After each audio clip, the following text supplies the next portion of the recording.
Namo tassa bhagavato arahato sama sambuddhassa. Namo tassa bhagavato arahato sama sambuddhassa. Namo tassa bhagavato arahato sama sambuddhassa. Theravada Buddhism series, Dhamma talk number 14. Today's topic is unwholesome mental factors, part 1.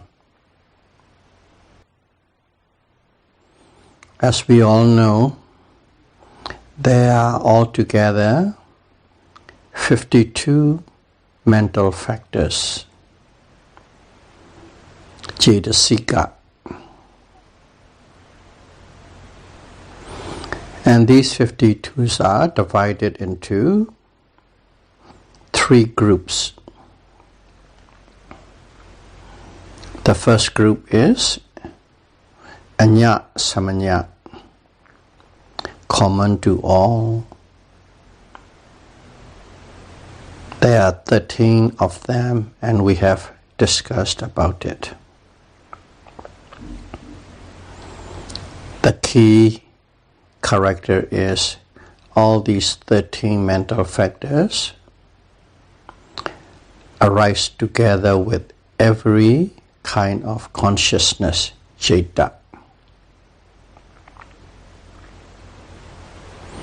The second group is akusala cetasika, unwholesome mental factors. It consists of 14 mental factors. And the third and final group is called sobhana cetasika, beautiful mental factors, and it consists of the remaining 25. Altogether, 13 plus 14 plus 25, 52. These cetasika mental factors are the one that is giving character to the consciousness, citta, which function is simply to be aware of the object, to be aware of an existence of an object. And these cetasika mental factors give character to it. Okay, so today we are going to discuss about the second group, 14 akusala cetasika, 14 unwholesome mental factors. And itself is subdivided into 5 groups. We will discuss about these subgroups one by one as we go along. The first group consists of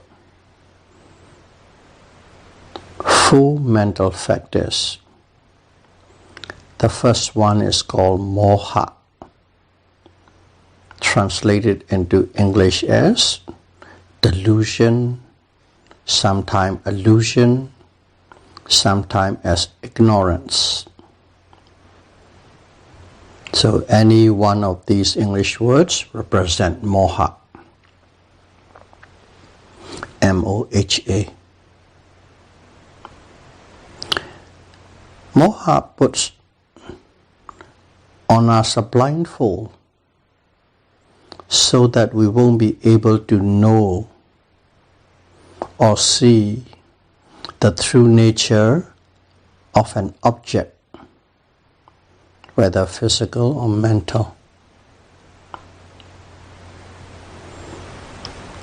It makes us know wrongly of an object. We still know, but we know wrongly. And also it put us in a state of total ignorance of an object. That's what moha does. That's what moha is. And also we have heard a Pali word, avidya, independent origination. Avidya is translated as ignorance.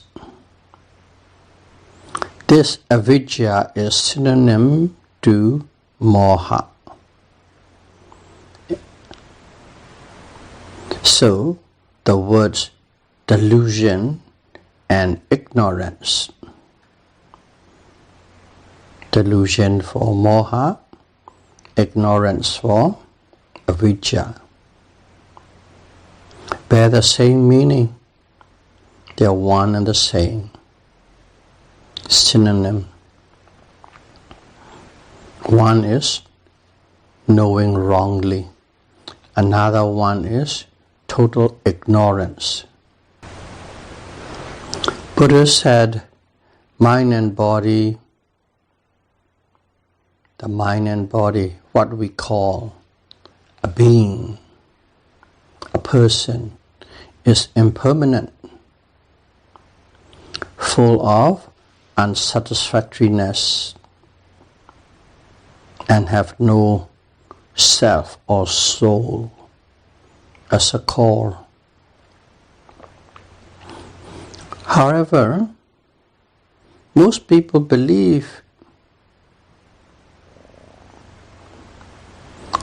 a being is a self, a being is a soul, and is permanent.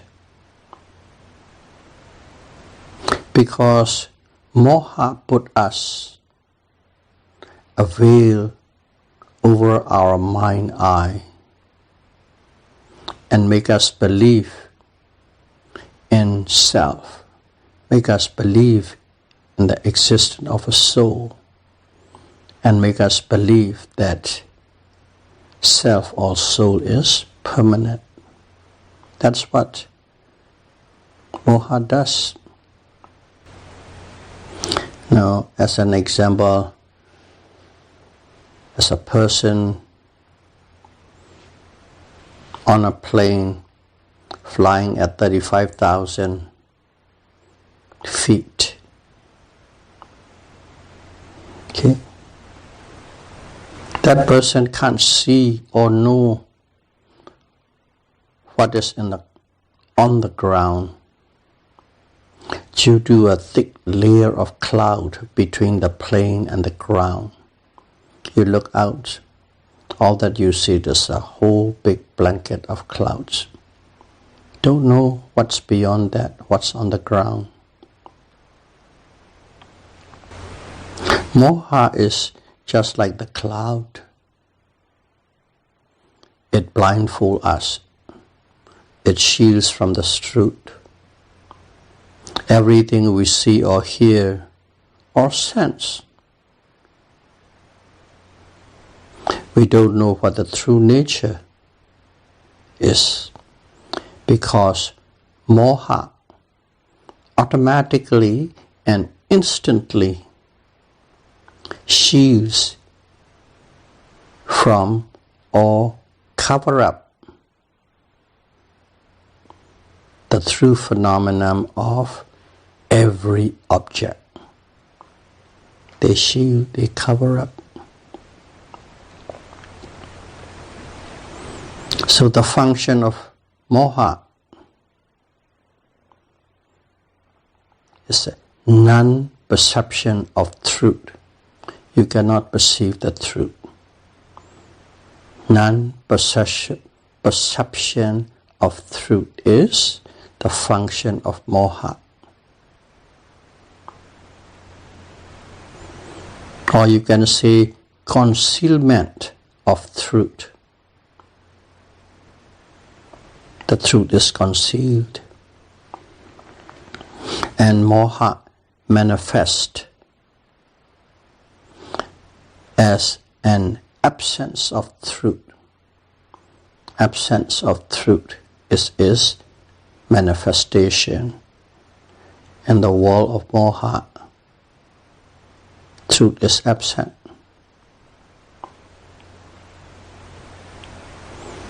This mental factor, moha, associated with all unwholesome consciousness. Any type of unwholesome consciousness, moha is there. It is the main cause, or it's the root cause of unwholesome consciousness arising. Without moha, akusala citta, unwholesome consciousness, cannot arise.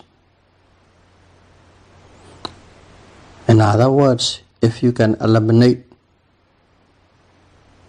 moha, delusion,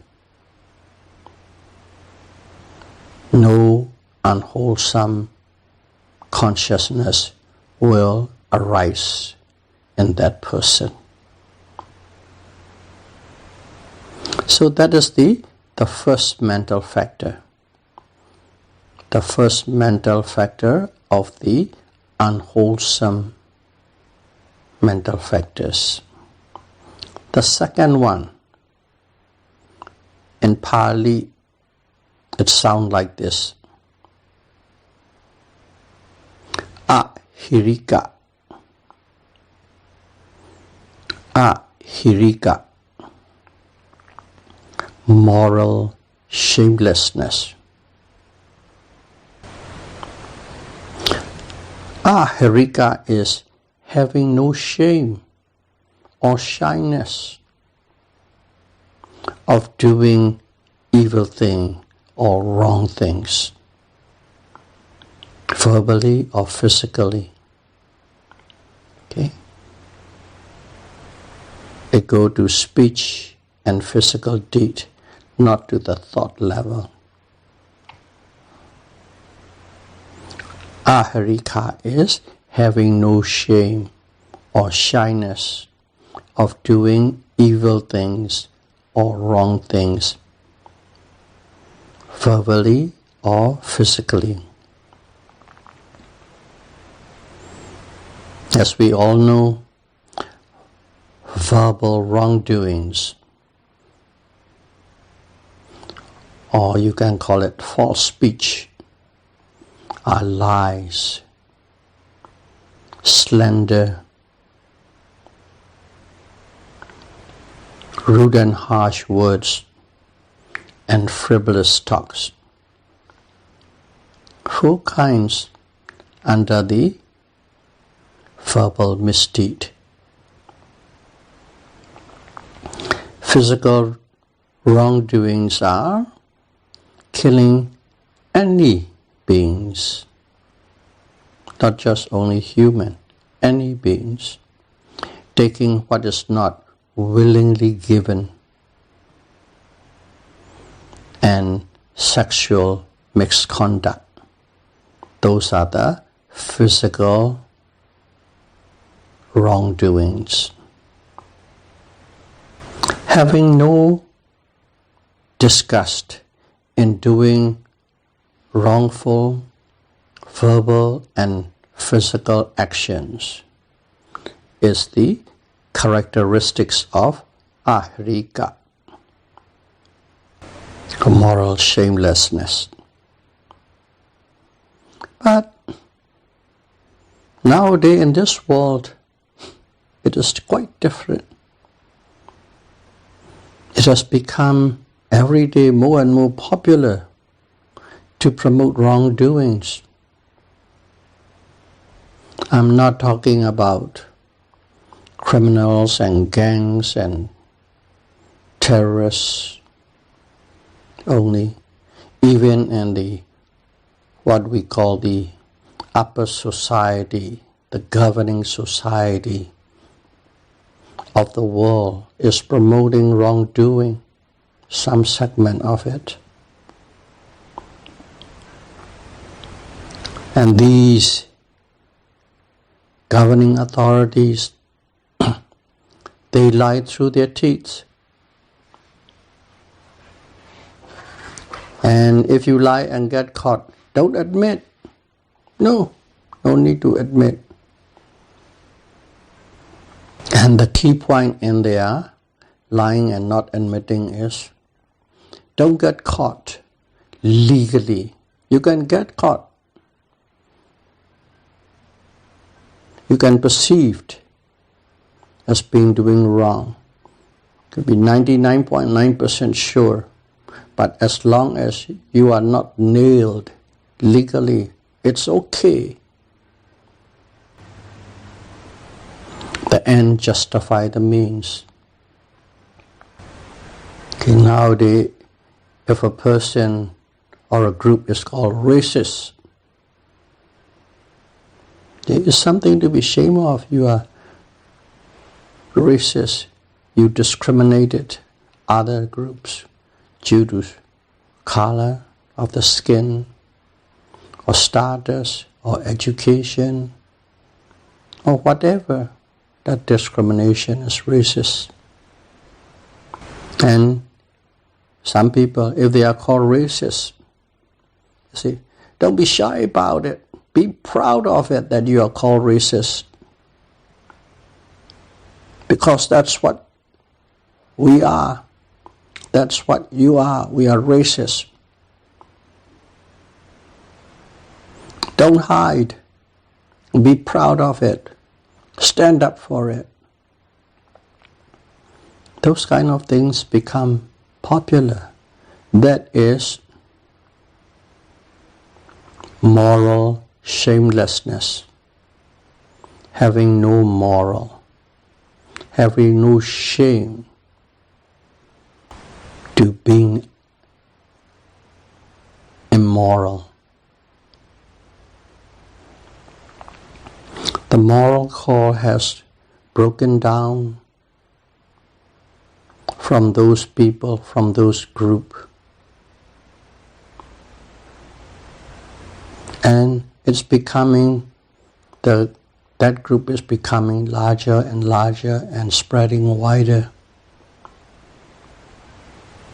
The objectives of the desires justify any means that they do.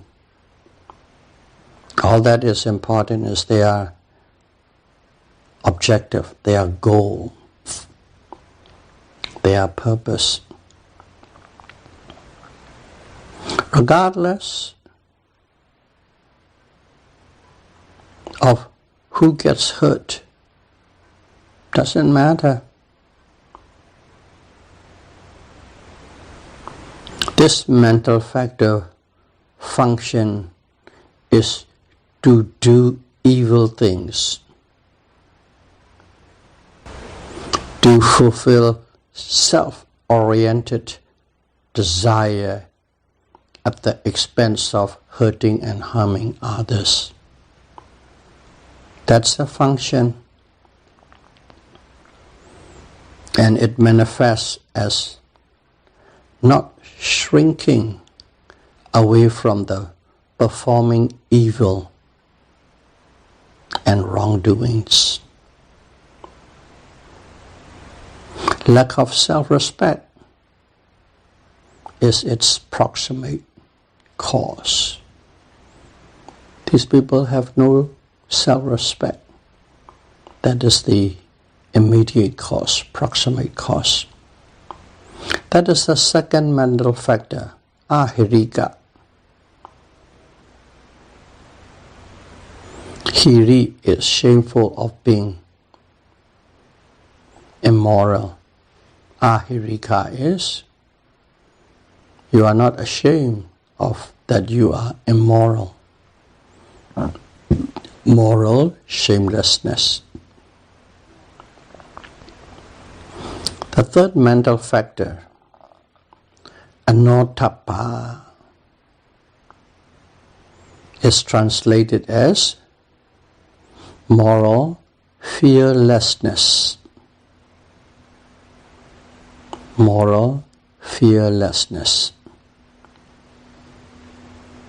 So anottappa is having no fear or hesitancy of doing evil and wrong verbal and physical actions. If one is not afraid of or not afraid to do evils actions, it means that one is not afraid of the or care about the consequences of the evil actions. If you are not afraid of the evil actions, it means you are not afraid of the consequences that will follow from doing evil actions. And that is the characteristics of moral fearlessness, anottappa. Its function is not shrinking from doing evil actions. They don't shrink away, they don't shy away from doing evil actions. And again, the proximate cause is lack of self-respect. Lack of respect for others. Moral shamelessness is lack of self-respect. Moral fearlessness cause is lack of respect for others. There's an example given in there what it means by not being afraid of the consequences. It is the moth and a flame. These moths, they always fly towards the flame. And once you get close to the flame, they are burnt and they die. But still, they fly towards the flame. They are not afraid of the consequences of flying towards the flame. That is anottappa. That is moral fearlessness. Those number 2 and 3, moral shamelessness and fearlessness. Okay. Ahirika, anottappa. They are usually presented and discussed as a pair because both mental factors leads to doing evil things. That's why they are discussed as a pair. If one is not ashamed of doing evil, one is not afraid of doing evil or afraid of its consequences. That's just a continuation of one from the other. And the same thing, if one is not afraid of doing evil things or afraid of its consequences, that person is automatically, there's no shame. People who has no respect for others do not have self-respect. And these two mental factors cetasika, ahirika, and anottappa, okay, are also known with a word called loka dhamma. Loka phala dhamma. Loka phala dhamma. In English, the guardian dharma of the world. These dharma guard, like a guardian, protect the world. It sounds so simple. Moral shamelessness and fearlessness. But these two are considered by the Buddha. It is the guardian dharma of the world. The world means the world of beings. If every one of us has shame and fear of doing unwholesome actions, verbally or physically,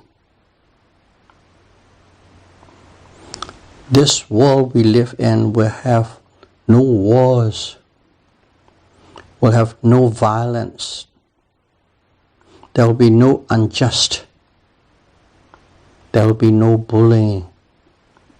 All that we need is having shame and having fear in doing unwholesome actions in terms of speech or deed. That's all that we need. And the world will blossom with harmony and peace. And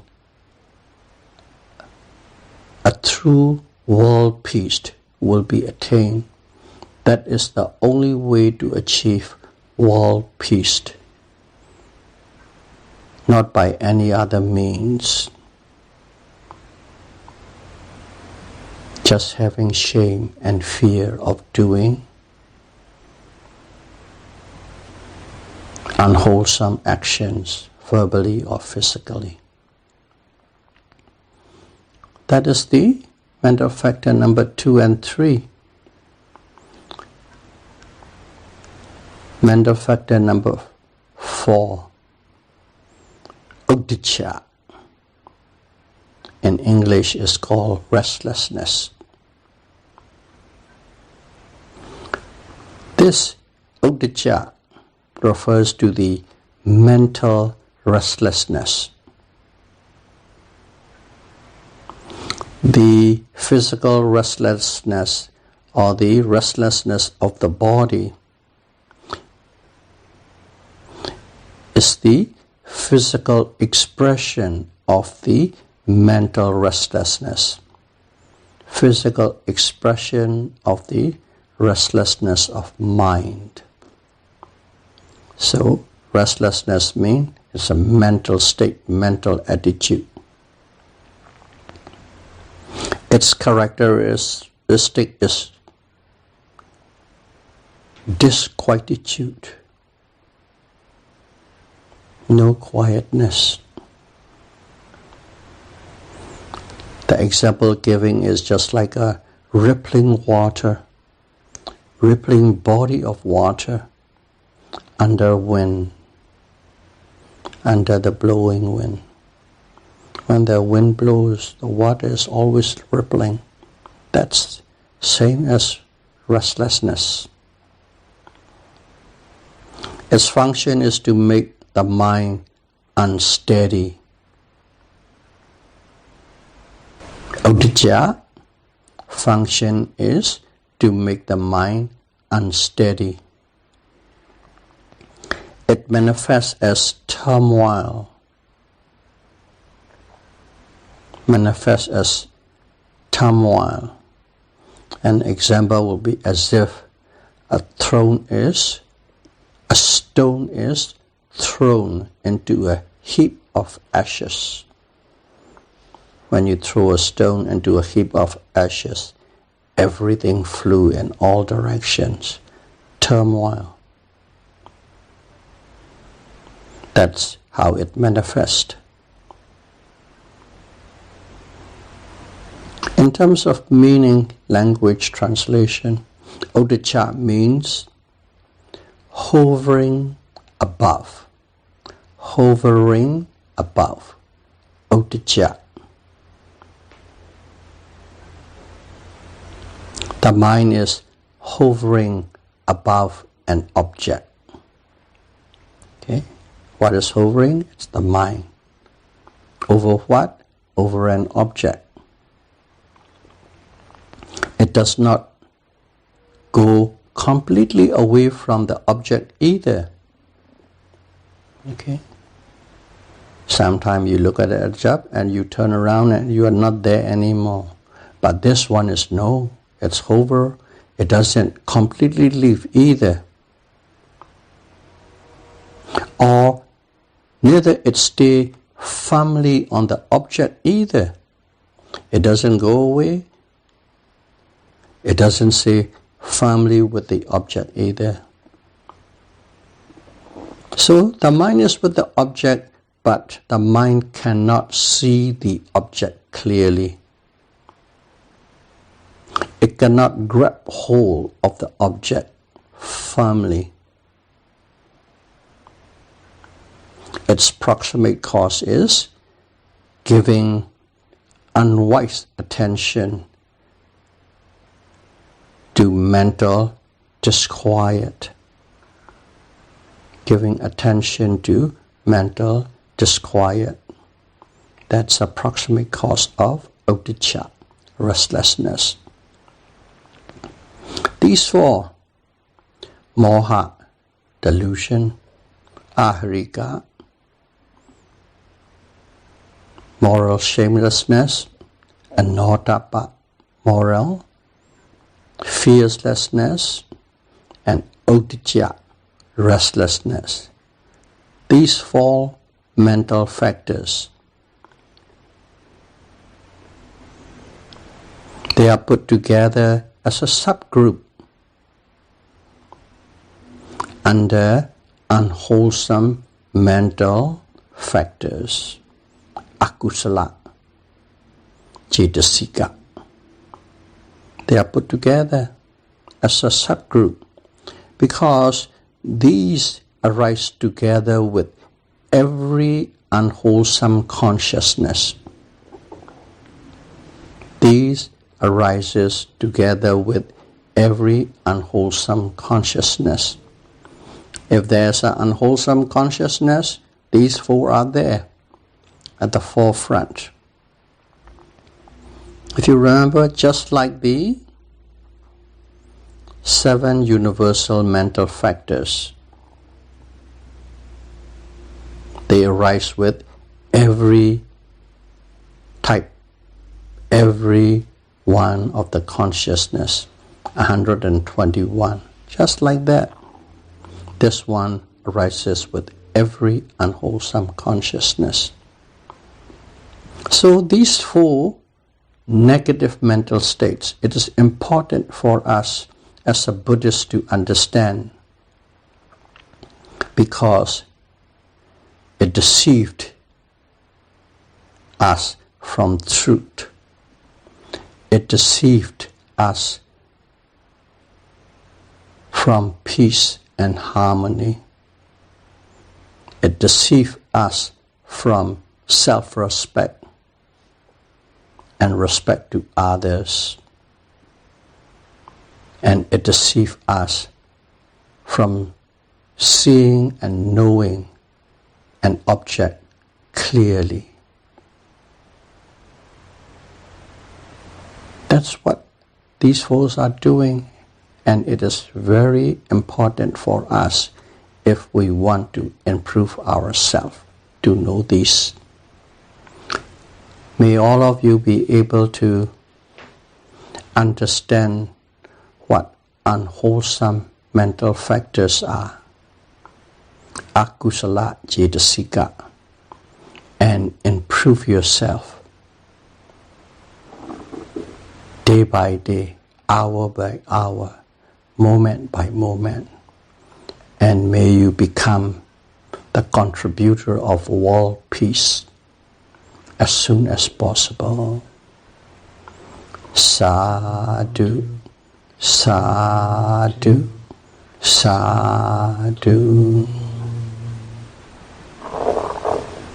Thank you very much.